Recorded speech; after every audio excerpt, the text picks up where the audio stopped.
Today, I would like to share with you some ego traps that might happen during a spiritual awakening process. Some of them are quite impossible to avoid, but my intention is to help you to raise your awareness so you don't get trapped into them for too long. Spirituality is a belief and it requires faith. So saying that you are spiritual is not different than saying that you are Catholic, Hindu, Muslim, or any other religion on this planet. And the things you believe, they are part of your personal truth and they work for you. But be open to the possibility that they might not be the actual truth. You have no idea how many times I have asked myself, what if everything that I believe is actually not true? And my conclusion is it doesn't matter. As long as it helps me to be a better person, have a better life, it is serving its purpose. Personally, I think the creation and the creator are super complex, and as human beings, we are not in a very good position to fully understand them. So there is no point to keep fighting over faith. Oh, what I believe is right, what he believes is wrong. Nobody on this planet knows for sure what is actually true, especially when it comes to soul matters. Another trap your ego might like is to think that you are superior because you like spirituality. That might lead you to believe that you are more spiritually evolved than other people. Only your ego talks like that, comparing yourself to others. Your soul doesn't.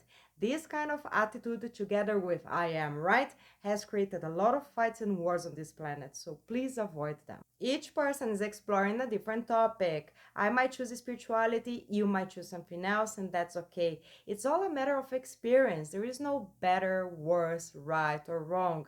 All of them are equally important and valid to the totality of creation. The human mind is linear, but I don't see evolution as a straight line up. All of us have skills that are highly evolved, and all of us have room for improvement, things that we still need to develop. Nobody is better than anyone else. We are just in different journeys. And when you are on a spiritual journey, it is normal to want to wake up other people as well so they can see the wonderful things that you are seeing, but that's useless. People only wake up spiritually when they are ready to do so. You cannot force it. And if you try, the only thing you will get is to waste your energy, get frustrated, and annoy them. Labels are another thing that you really need to be careful about it. On this kind of journey, it is normal to identify with certain names like star seeds, light workers, and pets, but don't let them define you. They are just labels that your ego needs. If you use them positively, like to find your tribe or know yourself better, that's okay. But if they become a reason for separation from other people, then it's a problem, because spirituality is not about separation, it's about integration. Your soul is the I am presence. If you complete this sentence with any name, that belongs to your ego. Watch out for the rules as well. I've seen a lot of spiritual people getting trapped by both labels and rules. I cannot drink this, I cannot eat that. That lowers my vibration, that affects my energy. When you see, you have a whole list, and that can limit you a lot. You came here for the whole human experience. Think about it. Your soul could be anywhere else in creation, but is here and now. So make the best out of it. And by the way, speaking about that, when you go through a spiritual awakening, it is normal to go through some sort of isolation phase where you place yourself in a spiritual bubble. That happens because you shift your attention from physical reality to the spiritual one so you can understand things better. It's a very transformative phase that will shift the way you relate to the world and to the people around you. And it's quite hard sometimes because people will not understand what you are going through. Though it might be comfortable to stay in your own corner, please don't get stuck there for too long. As soon as you stabilize on your awakening, go back to be social again. It is easier for you to understand people than for them to understand you, because you've been on their shoes before. As I said earlier, don't try to wake them up. They'll see how much you have changed, and maybe that will inspire them to change as well. Plus, you have the rest of eternity to be in the spiritual world, and this life in comparison to it is very short. So focus here and now.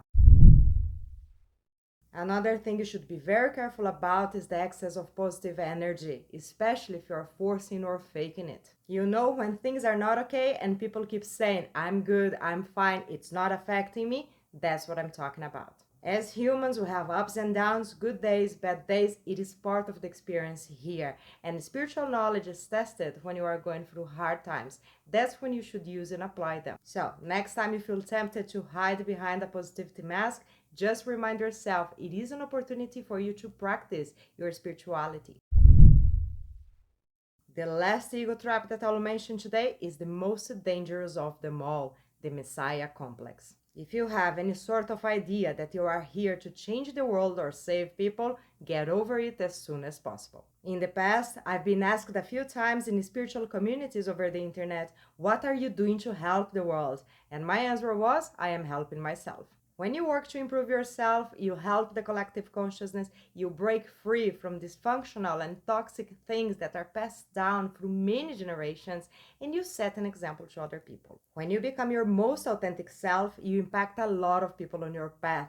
Most of the time, you are not even aware of it, and that becomes a snowball effect, which is a huge contribution. You don't have to do anything major unless you have an inner calling. That's a different story. Some people might become healers, others spiritual teachers, and others start a YouTube journey to share the knowledge. If you have an ego trap to add to my list, please share with me in the comments. If you like my content and my energy, please consider to subscribe. I really hope today's video has helped you somehow. Thank you so much for watching and see you next time.